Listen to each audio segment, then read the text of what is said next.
বিসমিল্লাহির রহমানির রহিম। আসসালামু আলাইকুম ওয়া রাহমাতুল্লাহ। প্রিয় শিক্ষার্থী বন্ধুরা, আজকে আমরা দেখব অধ্যায় 13 ধারা ময়মনসিংহ বোর্ড 2024 সালের সৃজনশীল প্রশ্নের সমাধান। ময়মনসিংহ বোর্ডেও কিন্তু আমরা দেখতে পাচ্ছি শুধুমাত্র একটি প্রশ্ন হয়েছে, সেটা হচ্ছে গ নাম্বার প্রশ্ন এবং উদ্দীপক এটা। এখান থেকে আর বাকি অঙ্কগুলো কিন্তু অন্য অধ্যায় থেকে হয়েছে। যেহেতু আমরা অধ্যায় 13 নিয়ে কাজ করছি, সেই ক্ষেত্রে আমরা শুধু গ নাম্বার প্রশ্নের সমাধানটাই নিয়ে এসেছি। এখন আমরা তাহলে গ নাম্বার প্রশ্নের সমাধানটা দেখব। গ নাম্বার প্রশ্নে যে কাজটুকু করতে হবে, এখানে কিন্তু একটা গুণোত্তর ধারা। এই গুণোত্তর ধারার ক্ষেত্রে দেখো আমাদের এই গুণোত্তর ধারার ক্ষেত্রে একই হারে বৃদ্ধি পাবে, অর্থাৎ যেটা গুণ হবে প্রথমটার সাথে, প্রথম পদের সাথে গুণ হয়ে দ্বিতীয় পদ যা হবে দ্বিতীয়টার সাথে গুণ হয়ে কিন্তু পরেরটা হবে। একই জিনিসই কিন্তু একই সংখ্যায় প্রত্যেকটি পদের সাথে গুণ হবে এবং তার পরবর্তী পদ হবে। তাহলে এখানে কিন্তু প্রথম পদ আমাদের কি দেওয়া আছে, এখানে প্রথম পদ হচ্ছে, প্রথম পদকে আমরা কি দ্বারা লিখি, প্রথম পদ আমরা এ দ্বারা লিখি। তাহলে প্রথম পদ এ সমান কত, 1/√2 প্রথম পদ, এবং সাধারণ অনুপাত লিখতে হবে। যেহেতু এটা গুণোত্তর ধারা, তাহলে অনুপাত লিখতে হবে। তাহলে এবং সাধারণ অনুপাত, এবং সাধারণ অনুপাতকে আমরা আর দ্বারা প্রকাশ করি।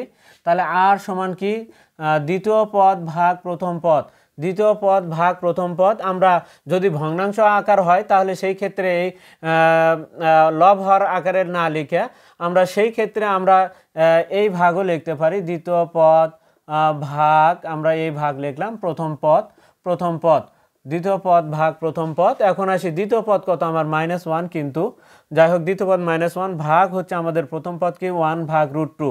যেহেতু ভাগ আছে তাহলে ভাগ রাখা যাবে না, গুণ দিতে হবে। ভাগকে গুণ চিহ্ন দিলে √2 উপরে ওঠে আর 1টা নিচে নামে, নিচের 1-এর কোনো মূল্য নেই, অর্থাৎ -1 দ্বারা √2কে গুণ করলে -√2 হয়।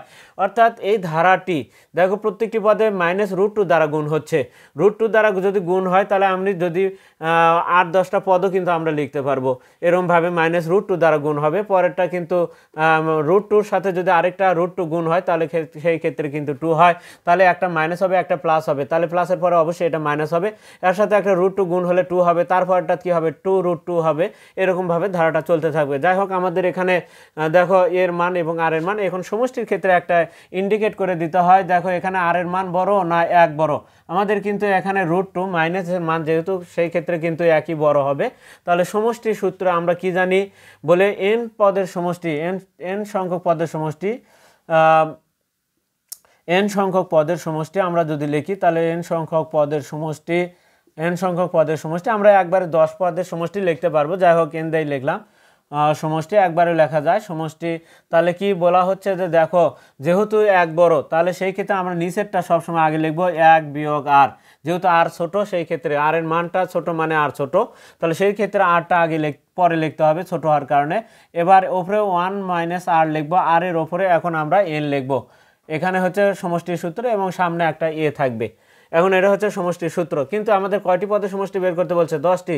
তাহলে যেখানে যেখানে n আছে এখানে আমাদের 10 ব্যবহার করতে হবে, যেহেতু এ এবং আর এর মান কিন্তু আমাদের রয়েছে, এ এবং আর এর মান। তাহলে এখন আমরা লিখতে পারি অতএব 10টি পদের সমষ্টি, অতএব 10টি পদের সমষ্টি।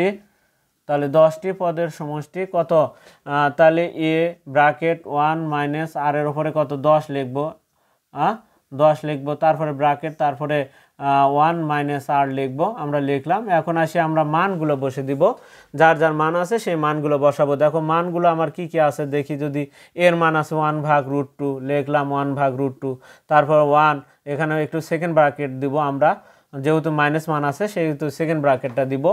1 - আর এর মান কত, দেখো -√2 ব্র্যাকেটের ভেতরে লিখে পাওয়ার কিন্তু 10 দিতে হবে। সেকেন্ড ব্র্যাকেট ক্লোজ করলাম, 1/√2, তাহলে আর এর মান কত -√2, তাই না? তাহলে ব্র্যাকেট দিয়ে আবারও -√2 আমাকে লিখতে হবে, আর এর জায়গাতে ব্র্যাকেট দিতে হবে, কারণ এখানে হচ্ছে আমাদের এই মাইনাসটা কিন্তু, এই মাইনাসটা হচ্ছে এখানকার মাইনাস, আর এই মাইনাসটা কিন্তু দেখো আর এর সাথে কিন্তু মানটাতে -√2 লেখা আছে, সেই কারণে আমাদের ব্র্যাকেট দিয়ে লিখতে হবে। এখন আসি ক্যালকুলেশন আমরা যদি করি তাহলে সেই ক্ষেত্রে কি হয় একটু দেখে নিই। 1/√2 1/√2। তাহলে এখানে দেখো পাওয়ার যদি 10 জোড় সংখ্যা হয়, পাওয়ার যদি 10 অর্থাৎ জোড় হয় তাহলে কিন্তু রুটও থাকবে না, এই মাইনাসও থাকবে না, অর্থাৎ মাইনাসও কিন্তু প্লাস হয়ে যাবে। আর 10/√2, তাহলে 10/√2 আমরা কি জানি 10/√2 মানে কি 10/√2, এখানে পাওয়ার যত ততগুলো √2 হবে, তাহলে পাওয়ার কত 10, তাহলে 10/√2 হবে। তার মানে 2টা√2 এ যদি একটা 2 হয় তাহলে 10টা√2 এ কয়টা 2 হতে পারে বলে 5টা 2 হতে পারে। তাহলে 5টা 2 গুণ করলে আবার কি হবে 2, তাহলে 10টা√2 যেহেতু তাহলে 5টা 2 হবে, 5টা 2 হবে, তাহলে 5টা 2 গুণ করলে কি হয় 2 × 4, 2 × 8, 2 × 16, 2 × 32, অর্থাৎ 5টা 2 গুণ করলে হয় 32। তার মানে এখানে √2 -√2 পার ক্যালকুলেটর দিলেও কিন্তু তোমরা ওই 32 আসবে। তাহলে 32 আমাদের এখানে আসবে। তাহলে কি আসছে 1 মাইনাস এখানে কিন্তু 32 হচ্ছে, তাহলে 32 হলো ব্র্যাকেট। এখন এখানে কি হবে 1 প্লাস কি হবে √2। সেক্ষেত্রে এখানে কিন্তু দেখো √2 কিন্তু আবার বড়, যেহেতু মাইনাস প্লাস হচ্ছে তাহলে √2 কিন্তু একের চাইতে কিন্তু √2 বড়। তাহলে আমরা এখানে √2 কে আগে লিখবো আর 1 কে পরে লিখবো।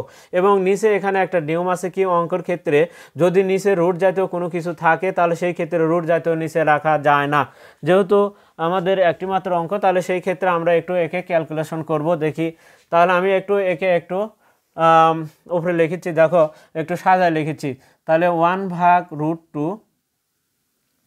1/√2 টান দিলাম, তারপরে কি আছে দেখো 32, এখানে কিন্তু দেখো 1 - 32, তাহলে কত হবে মাইনাস কিন্তু 31 হবে, -31 হবে। এখানে গুণ চিহ্ন দিয়ে লেখলেও লেখা যায় -31, আমি লিখলাম। এবার আসি আমাদের নিচে কিন্তু √2 + 1 লিখবো আমরা, কারণ √2টা বড় 1টা ছোট, সেই ক্ষেত্রে এখন লিখলাম। দেখো নিচেকে যদি আমি রুটটা তুলে দিতে চাই তাহলে √2 + 1 আছে, আমরা a² - b² এর জন্য আমরা আরেকটা গুণ করব √2 - 1 দ্বারা, এটা আবার ওপরেও লিখবো আমরা। এখানে কত -31 ভাগ হচ্ছে √2 হবে, তারই সাথে আবার ব্র্যাকেট হবে √2 - 1, যেহেতু নিচে যদি আমরা হরে কোনো কিছু বেশি লিখি সেটা লবেও লিখতে হবে নিয়ম ও গণিতের নিয়ম অনুযায়ী। এখন আসি তাহলে এখানে a² - b², তাহলে √2-র উপরে স্কোয়ার বিয়োগ 1-এর উপরে স্কোয়ার, তাহলে আমাদের a² - b² হলো। এখন এখানে হলো -31 ভাগ কত √2, 31 ভাগ √2, এখানে √2 - 1, তাহলে এখানে কত হলো 2 - 1 হয়ে যায়, নিচে 2 - 1 হয়, যা পরবর্তী লাইনে আমরা আর লিখবো না। তাহলে কি -31 ভাগ √2, তারপরে হচ্ছে √2 - 1। এখন নিচের 1 2 থেকে 1 বিয়োগ করলে 1 হয়, আমরা আর 1 লিখতে চাচ্ছি না। এখন তাহলে কি -31 ভাগ √2 আর ওপরে আছে √2 - 1। সেক্ষেত্রে এখন আবার নিচে আবারও দেখা যাচ্ছে এখানে √2, তাহলে আমরা এই √2 কে যদি আমি রুট মুক্ত করতে চাই তাহলে নিচেও একটা √2 দ্বারা গুণ করতে হবে, ওপরেও সেই √2 দ্বারা আবার গুণ করতে হবে নিয়ম অনুযায়ী। তাহলে সেই ক্ষেত্রে দেখো -31 গুণন √2, নিচেও আমরা √2 গুণন √2। তাহলে এই যে এখানে কিন্তু নিচে আমার একটা √2 ছিল, আরেকটা √2 লেখার কারণে ওপরেও আমাকে √2 লিখতে হলো, তাহলে √2 - 1। এখন আসি আমরা যদি দেখি তাহলে দুটা কি হবে, দুটা √2 গুণ করলে একটা 2 হয়, এখন কিন্তু রুট মুক্ত হয়ে গেল নিচে, তাহলে নিচে হলো 2 আর উপরে হচ্ছে 31 √2, -31 √2 দ্বারা যদি এখন আমরা গুণ করে দিই তাহলে -31 √2, ব্র্যাকেটে আমাদের কি কি আছে একটু যদি দেখি, তাহলে ব্র্যাকেটের ভিতরে আছে হচ্ছে √2 মাইনাস কি 1, তাহলে আমরা লিখবো এখন -31 √2 দ্বারা যদি গুণ করে দিই তাহলে কি হয় দেখো আমরা, তাহলে -31, তাহলে 31 দোকানে দেখো এই 31 তো এখানে যাবেই, এখানে 31 যখন √2, তো √2-র কাছে যখন যাবে তখন 2 হয়ে যাবে, দুটো √2 হচ্ছে, তাহলে 2-2-র সাথে এবার 31 গুণ হলে কত 31 দোকানো 62 হবে, তাহলে -62 হচ্ছে। আর এখান থেকে 31 √2 যদি এখানে যায় তাহলে প্লাস কি হবে 31 √2 হবে, প্লাস 31 কত 31 √2 হবে, নিচে কত হবে 2 হবে। এখন যদি 2 দ্বারা ভাগ করা যায় বা এভাবে রেখে দিলে হবে, তাহলে আমাদের এটাই উত্তর, বা প্লাসেরটা আগে লিখতে পারো তোমরা আর মাইনাসেরটা পরে লিখতে পারো, তাহলে +31 √2 মাইনাস কত 62 ভাগ কিন্তু 2। প্রিয় শিক্ষার্থীরা, এটাই কিন্তু আমাদের তাহলে কত ময়মনসিংহ বোর্ড ময়মনসিংহ বোর্ড 2024 সালের গ নাম্বার প্রশ্নের সমাধান। প্রিয় শিক্ষার্থীরা, এর পরবর্তীতে আরও যে প্রশ্নগুলো আছে সেই প্রশ্নগুলো নিয়ে তোমাদের সামনে আবার উপস্থিত হব।